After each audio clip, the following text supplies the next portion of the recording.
All right, good evening, everyone. Thank you for joining us for our first installment of our event series focusing on closing the digital divide. We are taking a virtual tour across our new expansion sites, including Atlanta, Los Angeles, and Newark, so that we are in conversation with community and business leaders to talk about what they are seeing in terms of what's needed to close the digital divide, how it's impacting businesses and job seekers on the ground, and to share a little bit about the Knowledge House approach to expansion.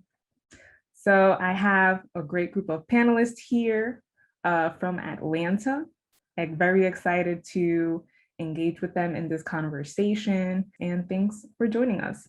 My name is Jerelyn Rodriguez. I'll be moderating the conversation, and I'm the co-founder and CEO at the Knowledge House.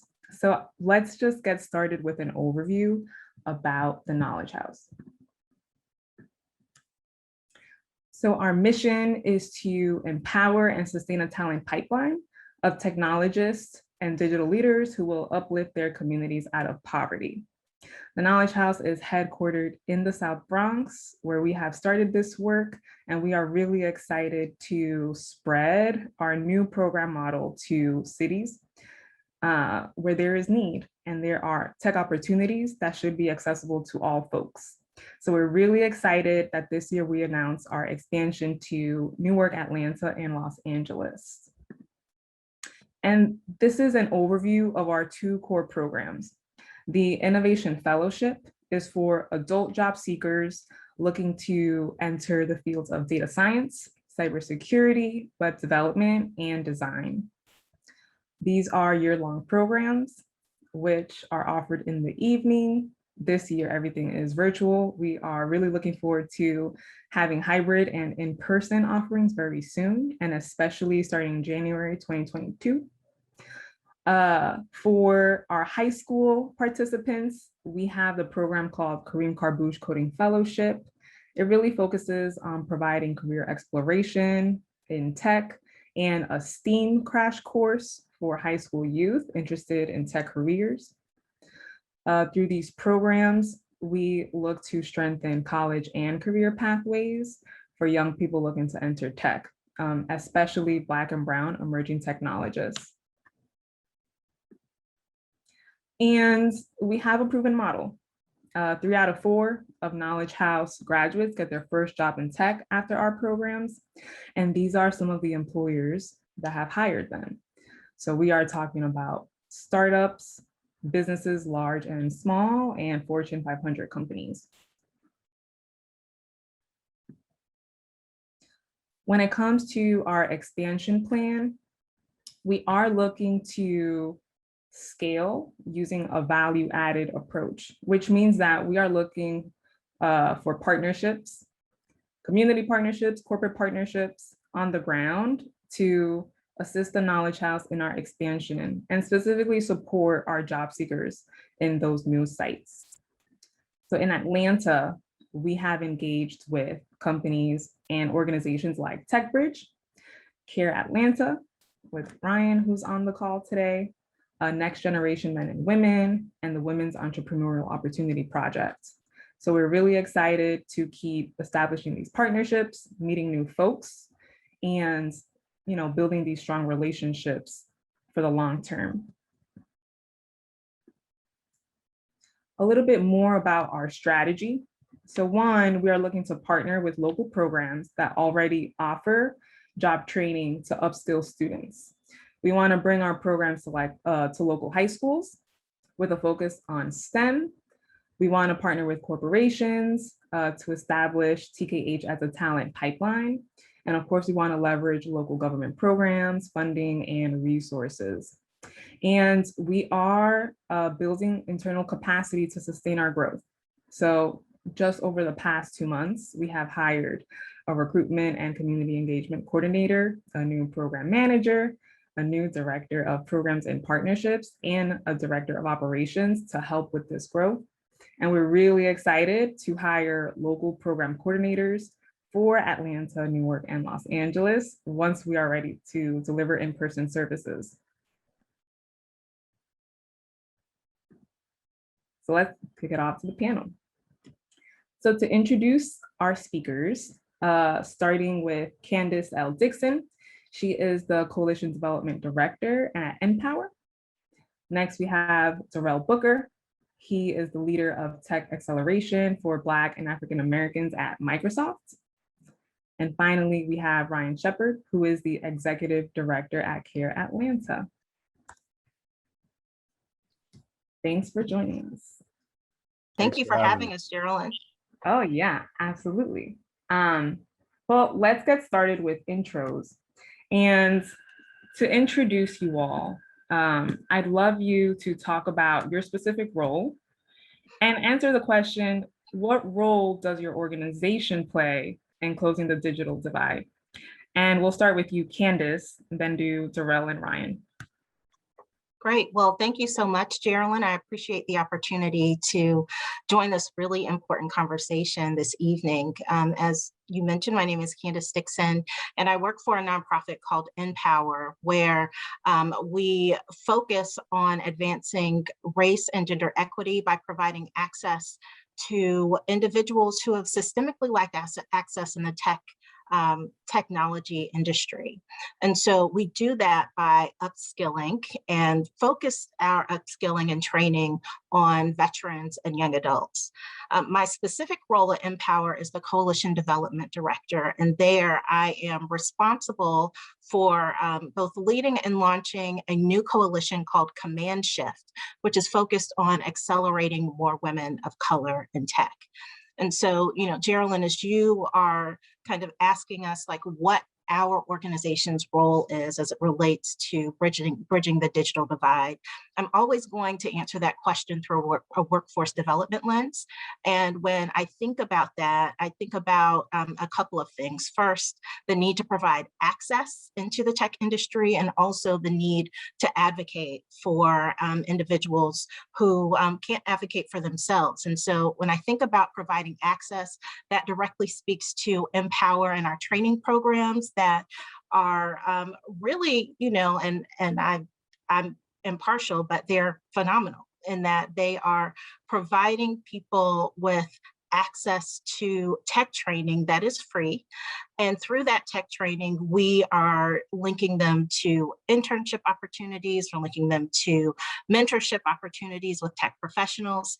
And we've had the opportunity to build relationships with organizations that are offering apprenticeships and job placement. So again, just helping to build that complete kind of 360 network to provide access to opportunities for individuals who have been disenfranchised and who are underrepresented within the tech workforce.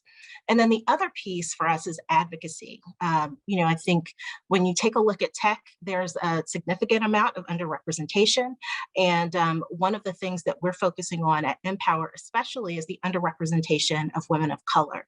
And so when we take a look at women of color, we know that about 3% Black women, 2% Latino women are holding tech jobs presently. And that's something that we want to change, which is why we recently launched our new coalition, Command Shift, where we are building a coalition of nonprofit, corporate, and community leaders who are going to help us elevate the challenges of those women and really help to, engage companies so that we can help them rewire their thinking as it relates to the types of talent that they're recruiting and hiring.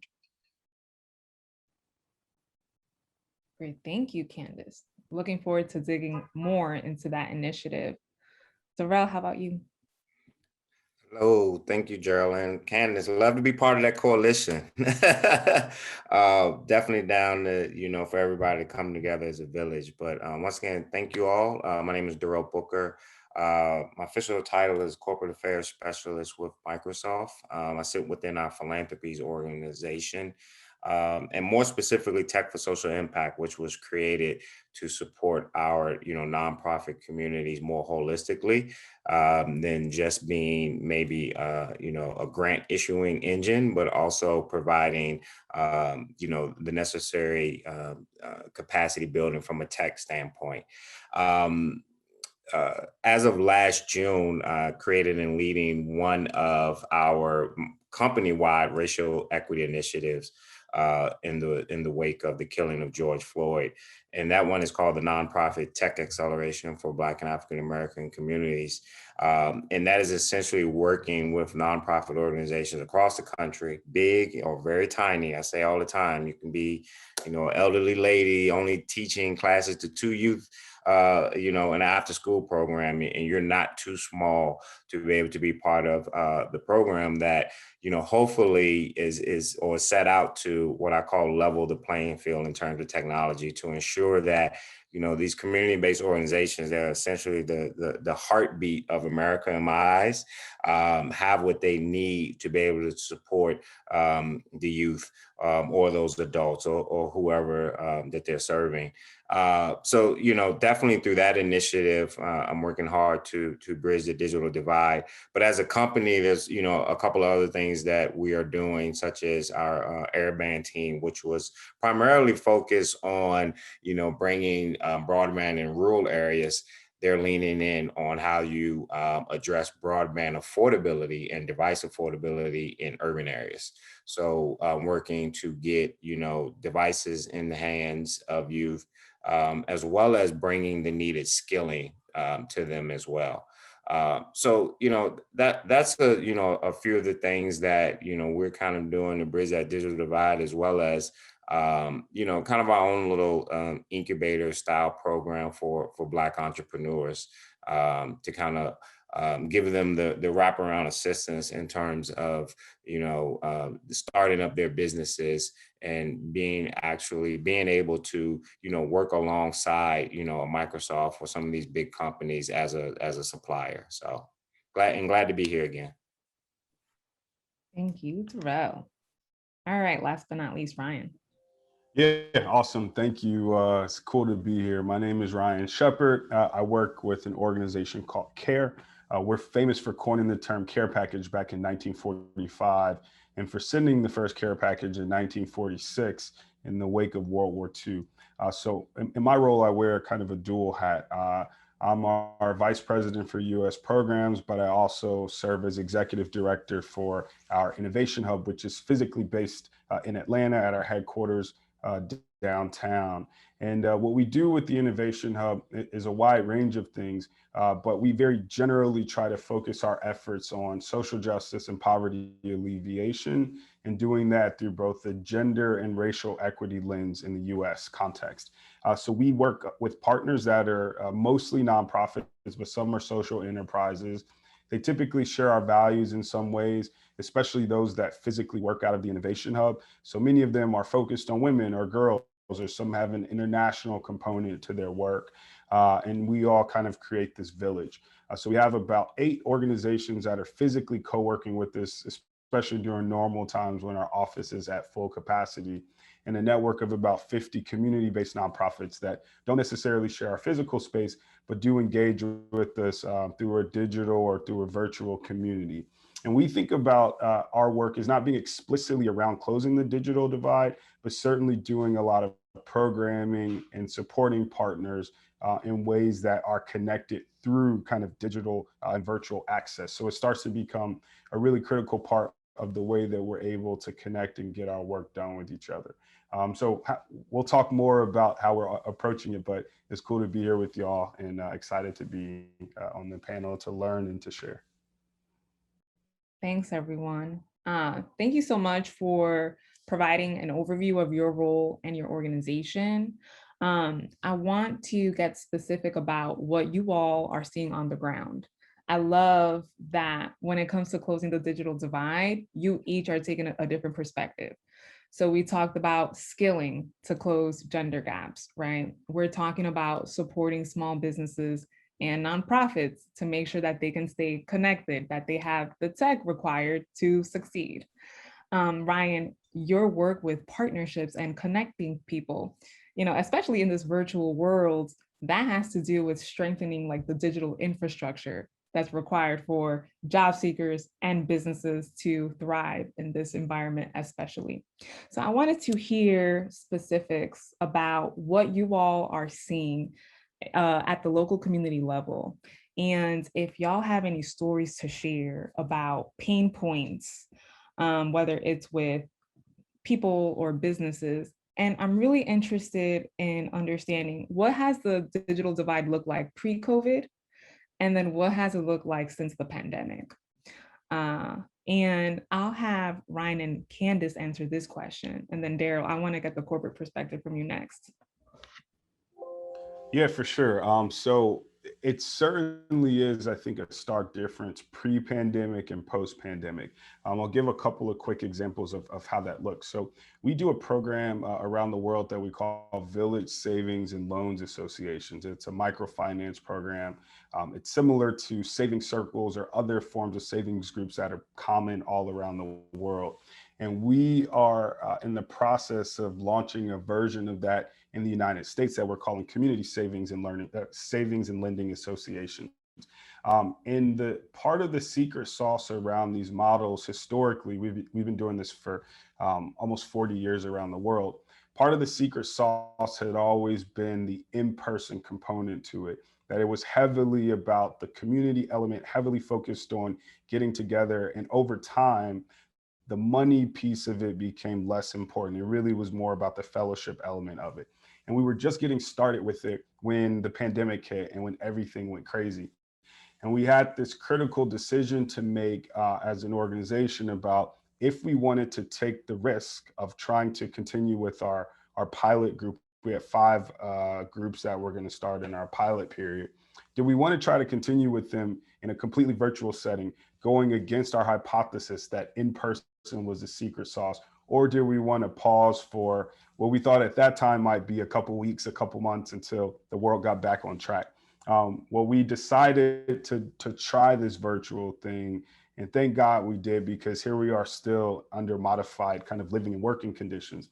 And we learned very quickly that there were tremendous gaps for some of our participants, both in their ability to access reliable devices, to use those devices effectively. At that time, Zoom was not a part of the lexicon the way that it is now. And so finding ways that they would interact with one another. And we had also made a decision, even pre-pandemic, to do much of our financial transactions digitally. We don't tell groups what to use, but we make recommendations around how you might do it with cash, or how you might consider doing it with digital technology, digital savings in PayPal or Venmo or Cash App, those types of things. And so our groups had to go exclusively digital in even their savings practices. And so I'll fast forward through the process, but as we're approaching the 1-year mark, we've had the overwhelming majority, almost 100% of our participants have reached their savings goals. They've done, at this point, 90+% of their meetings have been completely virtual.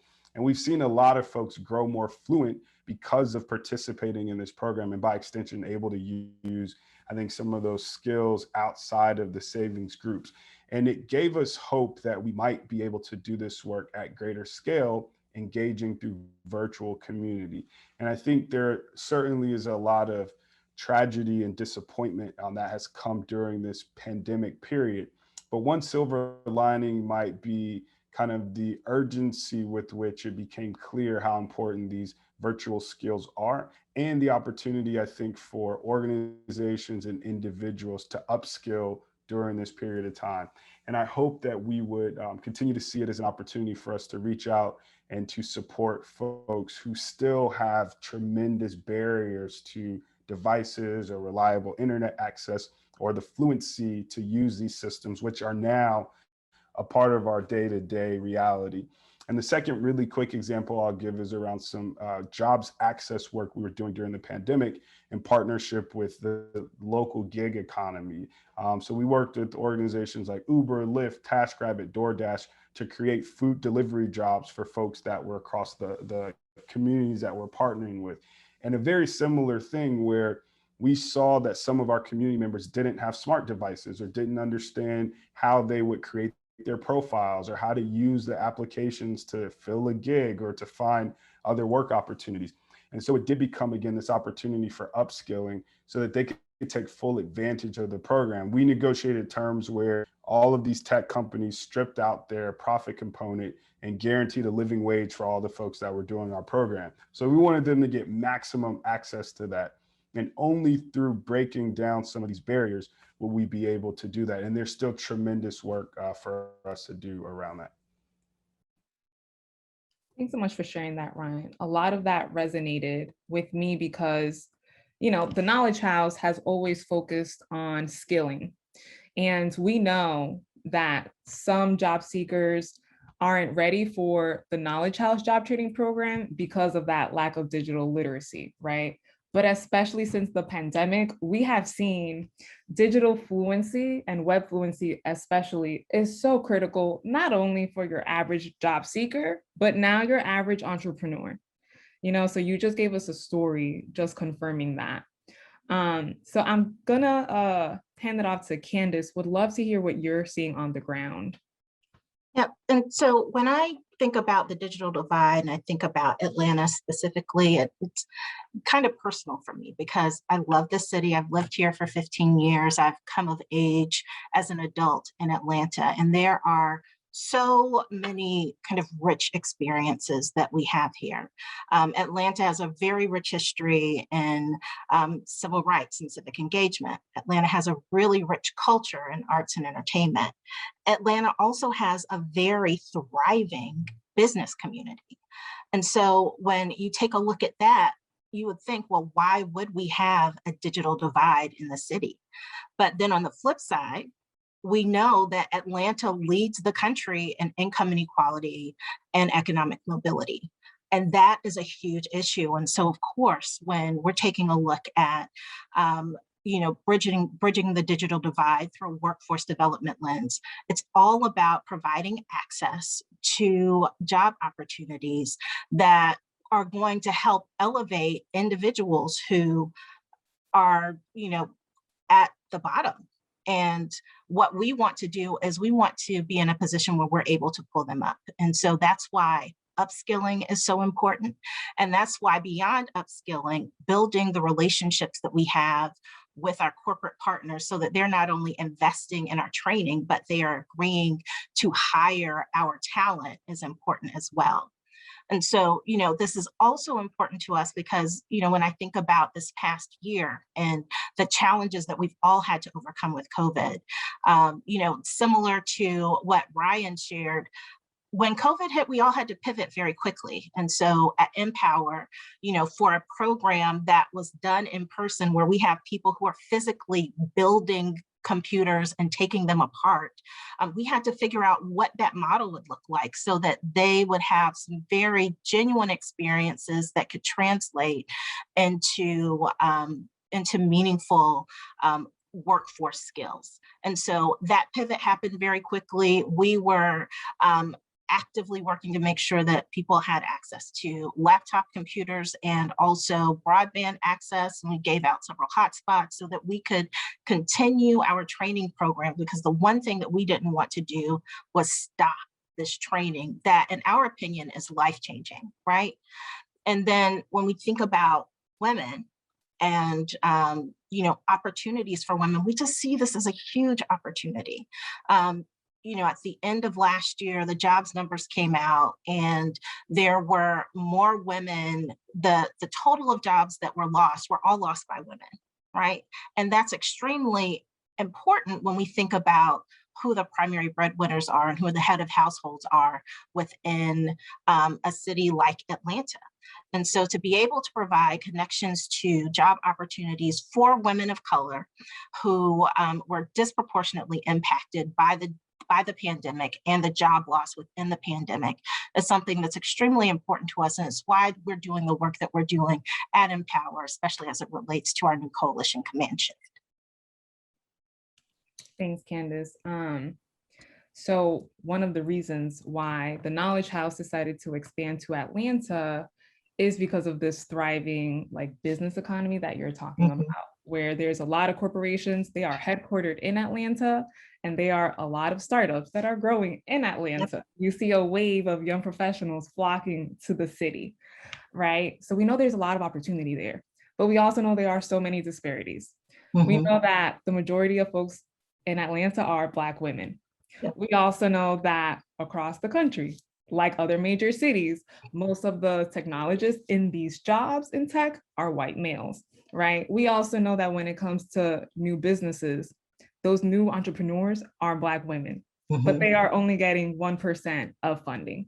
So we think that a place like Atlanta is the perfect place for the Knowledge House to bring our program and see if we can add value to the current ecosystem. So I actually want to stay with you because I want to zoom out and talk about closing gender gaps at the national level. So would love for you to talk more about your initiative, Command Shift, and how you are working with corporations to close those gender gaps nationally. Absolutely. And, thank you for the opportunity to talk about this work. As I mentioned before, Command Shift is a new coalition that is focused specifically on ensuring that we're building a pipeline for women of color into the tech industry. And our focus is specifically on women of color who are taking a non-traditional path into tech. And so for us, non-traditional means that that woman may be non-degreed, that woman may have some college, or that woman has received a degree and that degree does not translate into tech skills. We think that this demographic is being overlooked, and it's important that we are engaging companies to rethink and rewire their hiring practices to better engage them. And so through Command Shift, we are specifically working to, one, inspire more women of color to pursue careers in tech. Two, we are working to continue to engage corporate partners to, as I mentioned before, rewire their hiring practices and commit to hiring more women of color into tech careers. And then we're also looking to promote wage equity for women of color. And we're really fortunate to have some dynamic partners who have joined our coalition and who are helping to lead this work. So the Citi Foundation is our founding partner, and we've been working with Citi for a while. Citi joined NPower several years ago for an initiative called 40 by 22. And it's with that initiative that we had the opportunity to really take a close look at our training within NPower. And we noticed that, we needed to recruit more women. And Citi was very much on board in making the investment so that we could ensure that more women were joining our program and getting upskilled and placed in tech careers. And with that, we committed to committed to having a training population of 40% women by 2022, and also understanding the need for representation, committed to having a population of 40% for our instructor base. And to date, we've seen our trainees increase to 30%. We saw a 105% increase in the number of women of color applying to our program. And we've seen significant gains as it relates to pay. Pay has increased by 361% for all of our women participants. And it's the work that we were doing there in partnership with Citi that helped to inspire this broader coalition, Command Shift. And we're really fortunate to be in a position to continue on with that work and build what was just meant to be an organizational initiative into a national movement. Congrats, Candice. Thank you. Progress in such a short time. So congrats on the initiative and the launch. Really excited that the Knowledge House has joined NPower's initiative so that together we are closing those gender gaps. That is a part of our work to close the digital divide in all of these cities. So really honored to be a part of that partnership. So Darrell, I'd love to zoom back into Atlanta because Microsoft has done a lot of investment in the city. And I want you to tell us a little bit about those recent investments and what results or outcomes you're seeing because of it. Yeah, so one of them is Accelerate Atlanta, and it is a program that's um, in partnership with quite a few entities. So, there was getting the mayor's office on board, as well as some learning partners within the city, such as Tech Bridge, which is a Black female owned tech company here in Atlanta, as well as some others such as General Assembly, Europe, and then also some of the corporate partners, Coca-Cola and Home Depot. And as part of our global skilling initiative, it's a real targeted focus in a particular city like Atlanta, where we are going to work with those learning partners to provide those certification level training and curriculum, as well as access to the exams, so that they can train as much of those that workforce age, those career switchers who are looking to, get a job in tech, may have, previously haven't been in tech at all, and really setting them up for, those jobs for the future. A lot of them are really centered around data and AI. So they're coming in through, say, Tech Bridge and going through these cohorts and actually getting certified in some of our Azure certifications. And then the Coca-Colas and Home Depots are doing their best to hire as many as possible. So, it's a great program where you see kind of everybody coming together, for this common cause. And then coincidentally, our footprint is rapidly expanding here in Atlanta, between the Atlantic Yards campus that should be set to open near the fall with about 1,500 employees. It's going to be a great facility. There's going to be some public space. We have something called a Microsoft Garage, which is this maker space where the public can be able to come into that. But I think the thing that the biggest excitement was the campus that's being built on the west side of Atlanta, so really close to the AUC, so Morehouse, Spelman, Clark, and Morris Brown, and that side of the community of Atlanta, where just so many resources are needed in a really underserved area. So we're coming. The campus is going to be built out there. So like I said, as well as a couple of data centers are being built in Fulton and Douglas County. So again, some more jobs that will be coming to the city. So those are just a few of the, kind of Atlanta focused things that we have going on as we speak. Awesome, thank you. And I'm very excited that the Knowledge House is a formal partner with Microsoft as part of a recent grant program. We're gonna get to that in a second. I did wanna offer the next question to Ryan. As we are talking about what corporations have done to respond to the pandemic, I'd love to hear from you about CARE Atlanta's social ventures and the nonprofits that you serve. How have they been impacted by the pandemic, and how are they recovering? And what does the near-term future look like for them? Yeah, so great question. So we work with a wide range of community partners. Some are small mom and pop, very much rooted in hyperlocal activities, and bigger, more known organizations like the YMCA. So it really does differ significantly across the spectrum. But what I will say is that across the board, all of our organizations are having to navigate staying in touch with their constituents and being able to serve their constituents in new ways that do depend significantly more on digital access or virtual engagement.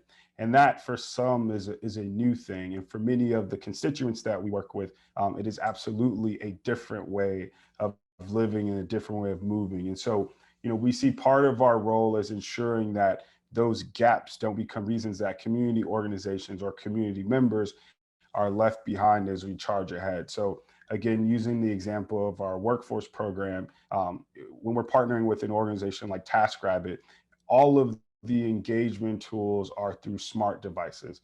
And so in order for our community members to be a part of the program, then they need access to smart devices and they need the skills to, effectively use that. And we see our role as being quite significant there. When we think about the organizations that we're in partnership with, I think many of them are starting to question what the future looks like, what the future looks like, and how they might even potentially drive down some of their costs by moving to a hybrid model of virtual and in-person, or some even considering being completely virtual. And that again comes with a set of decisions and trade-offs that have a pretty significant impact on the communities that we work with. And so being able to advise and also support around some of those critical decisions, I think is something that we take quite seriously. But ultimately, again, I think organizations and individuals are emerging from this period with a really clear sense of how important technology is to like today's economy, to today's kind of societal fabric. And I think all of us have an obligation to ensure that that does not become a barrier for folks who are looking to make vast improvements in their lives or in their communities, or folks who are, quite content with where they are and want to be able to continue providing a high quality of lifestyle to their families or to the folks that depend on them. And I think that becomes an important piece of how we support our organizational partners. Right. So basically focusing on just setting folks up to have a successful transition back to this new normal. And Exactly. we need to have a holistic approach, right? Because what keeps getting repeated is the skilling, the access to tech devices, internet, et cetera. So those are common themes for all of us. Great. Darrell, so I would love to talk about the Microsoft Skills Grant Program. Microsoft recently awarded 3-year grants to 50 organizations led by Black Americans, including the Knowledge House. And so I'm really excited to partner with Microsoft for the next 3 years, but I know that the partnership comes with more than dollars. So this is all a part of the support that's needed to close the digital divide. So can you walk us through the grant and how your team specifically is supporting this group? Yes, and I'll just say congratulations. The response to that grant call was phenomenal. As you mentioned, you're one of 50, and I think it was 1,300 that applied. So hats off to the Knowledge House. I'll say that. But yeah, I think it just really underscores Microsoft's philosophy in terms of, and I understand that, we may be one of few companies that really can do this in terms of there's more than we can offer other than just money. And there's some corporations that, hey, for instance, I love Nike to death, don't get them wrong, but they just can't go around giving, nonprofit organization a bunch of shoes, that or gear, that doesn't really do anything for them. So we have the privilege of, besides opening up our pocketbooks, we can say, okay, what do we have from a solution and a tech standpoint that can really help these organizations? So the Knowledge House, along with the other 49 cohorts, as you're going through the 3 years and you're working with our digital inclusion team on a lot of your capacity building so that you can be the best kind of skilling nonprofit as possible, you also get to come over and work with me and my team as part of NTA, Nonprofit Tech Acceleration. And where our focus is with you all is to make sure that you have everything that you need from that tech landscape. And that could be, things just so that what I call having your house in order so that you all can, be as efficient as possible. You can collaborate as efficient as possible as a team, but then also thinking about all those operational things that are very unique to nonprofits. When we think of donor management and grant management and volunteer management and fundraising and all of those things, making sure that you can leverage our suite of technologies that, at the end of the day, larger, enterprise nonprofits have been taking advantage of. But there's absolutely no reason the knowledge houses of the world can't utilize the same, world-class solutions. So that's what we're really set out to do. And then also thinking about what are those technologies that extend out to your beneficiaries. We talked about, Candice talked a little bit about, having to do that pandemic pivot and, how do you do those different things? One of the things that we've been seeing an uptick on is working with organizations and putting together, some form of learning management platform, something online. So many organizations were really, used to doing things brick and mortar style. And, even delivering world-class, whether they're coding, mentorship, leadership, education, whatever programs, really delivering some great things. And I think a lot of people were just fooled in terms of, okay, yeah, we can just be on Zoom. Yeah, you can, but you realize quickly you've lost all of the structure that you had when you were in person. So, how can technology help to bring back some of that structure? So, working with organizations and saying, how do you have that digital footprint with some of your curriculum? And then last, but definitely not least, is working with organizations to really understand the power of data on so many levels. One is owning your own data. It's too easy now to sign up for all of these different SaaS applications, all these different solutions, $5 a month for that, $2 for that, 10 for that, and you got your data all spread across the world.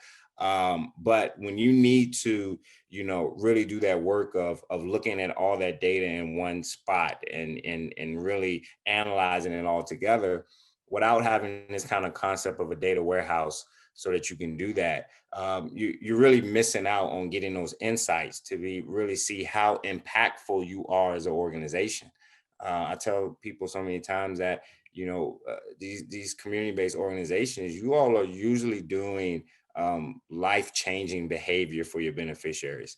So it is your responsibility to know really quickly as to whether what you're doing is even working.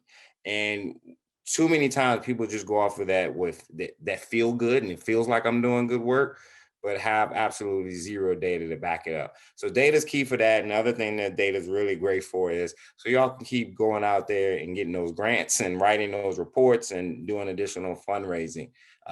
You have to be able to, tell your story, your progress, and things of that sort. And data is really key for that. So what you'll see, Jerelyn, you and your team, as they're working with my team, is just, chipping away at all those different facets and just making sure that you all are really set up for success and be the best nonprofit that you can be. Thank you for that overview. We have some movement in the chat. I don't know if y'all are monitoring, but we have some attendees that are looking to work at Microsoft, and they have participated in the Accelerate program. So it's a small world. I love the connections and the collab. So definitely, I see us getting some Q&A questions. We are about to turn to Q&A next. So please make sure to drop your questions in the chat or in the Q&A feature.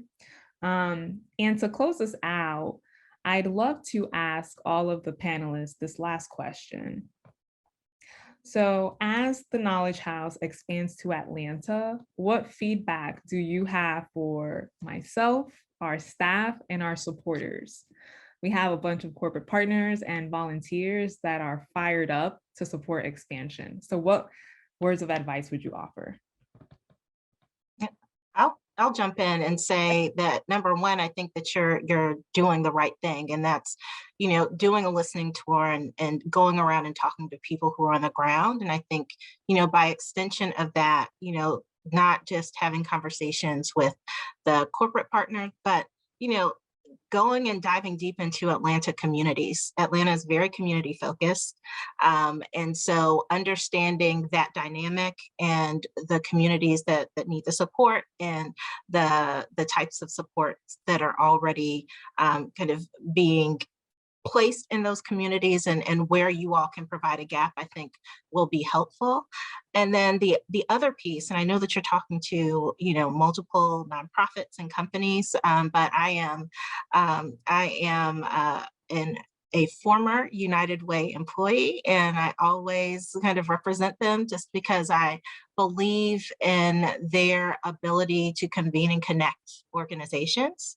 And so, you know, I think that it's important to just be tapped into them and understand what they're doing, because they, unlike any other organization that I've had the opportunity to work for, really do kind of bridge the gap between corporate, nonprofit, and government in a really unique way. And so I think if you're just coming to Atlanta and you're building relationships, that you absolutely want to, you know, build a relationship there. Thank you, Candice. Darrell or Ryan?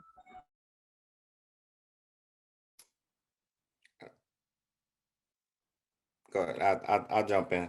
So I mean, I would say first of all, I know you in the Bronx, so be prepared for Southern hospitality. And I know people don't like talking to each other in New York and all that.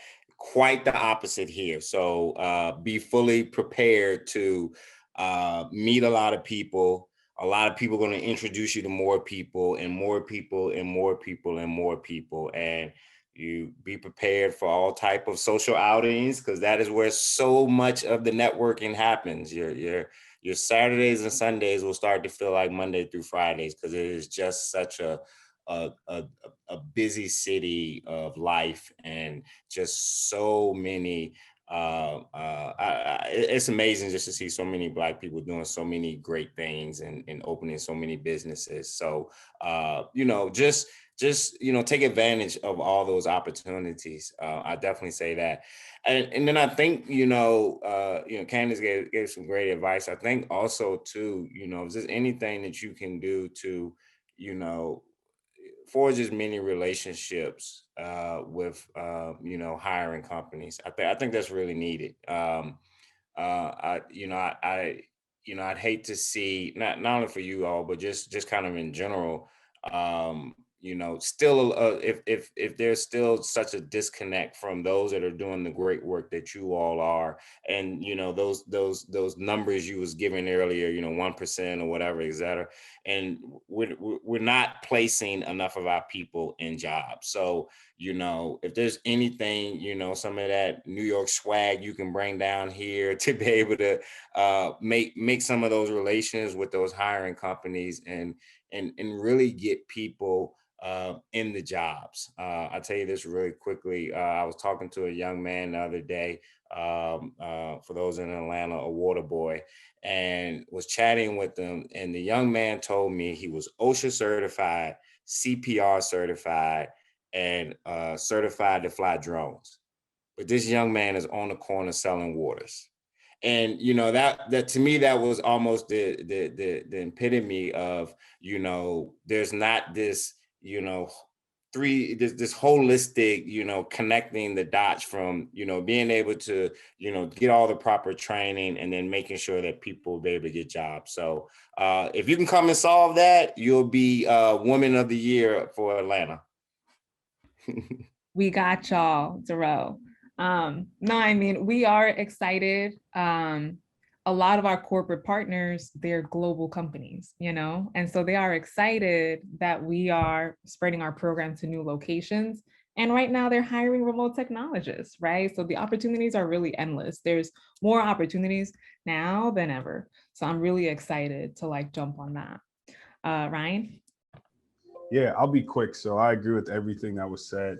And one additional thing I would add to that is one of the things that I think is cool about Atlanta is you can get in touch with everybody, right? So like if there's anybody that you need to get on the phone, Atlanta just is that type of city. You're 1 degree of separation from everybody and from every part of town you could imagine. So take full advantage of that. It's a place where you know, you can be quite ambitious. I think a lot of people see their dreams come true in Atlanta.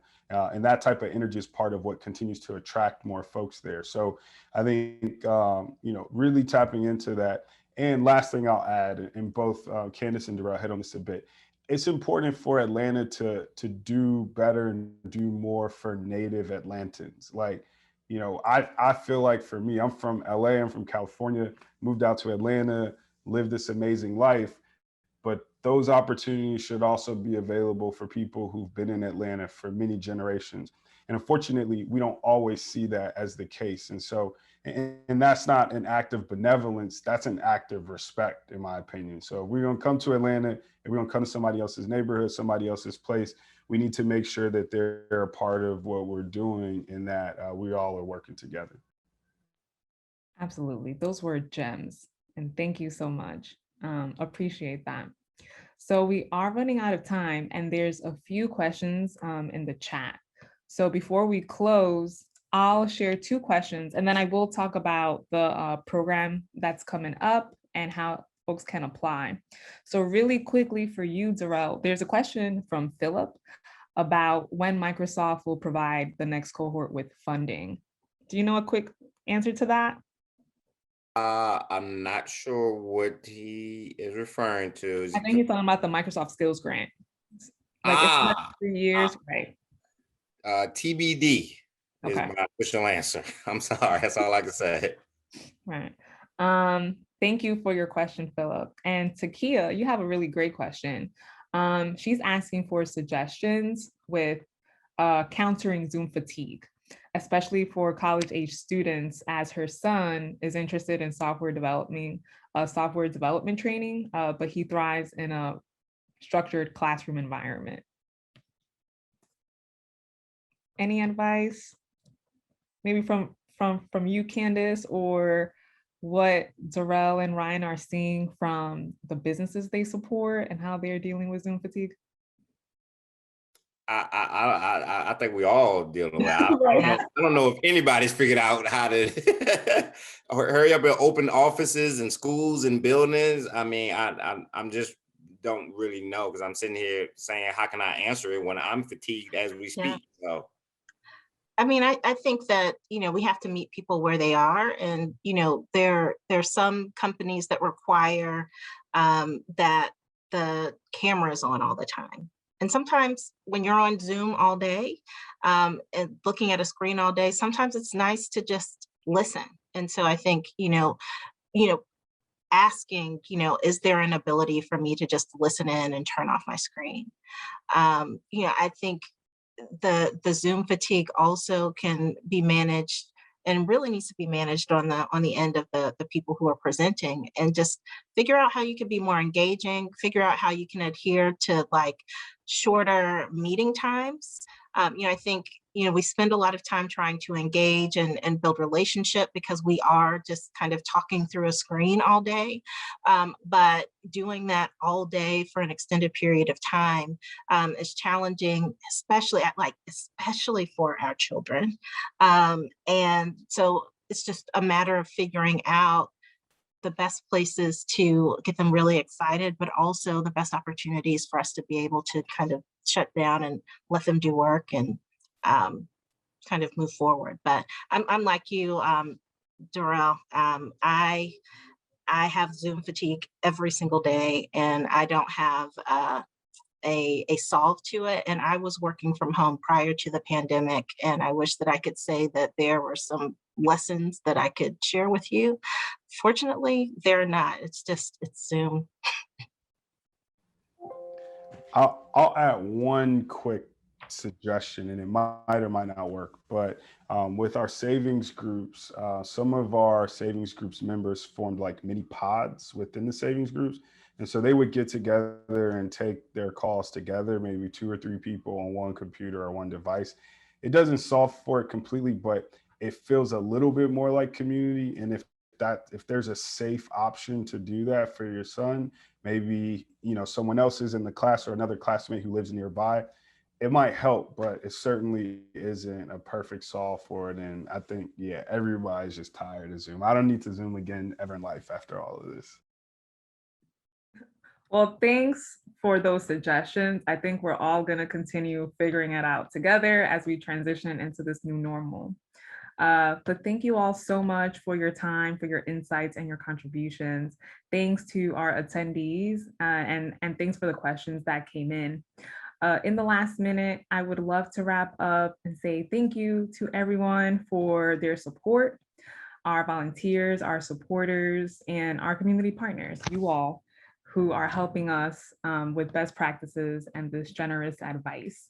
In terms of our upcoming programs, we are accepting applications for the high school program, Kareem Karbouche Coding Fellowship, and the adult job training program, the Innovation Fellowship, all through June. So we have extended the deadline, especially for those applicants coming from Atlanta, Newark, and Los Angeles. So you have this month to apply. The website to go to is theknowledgehouse.org/apply. You'll get more information about our programs and the application link. You can also email info@theknowledgehouse.org for more information. Thank you all so much for your time, and please be on the lookout for the upcoming 2 events focusing on LA and Newark. They are happening the afternoon of Tuesday, June 8th. So I hope to see you all there. Thanks everyone, and have a good evening.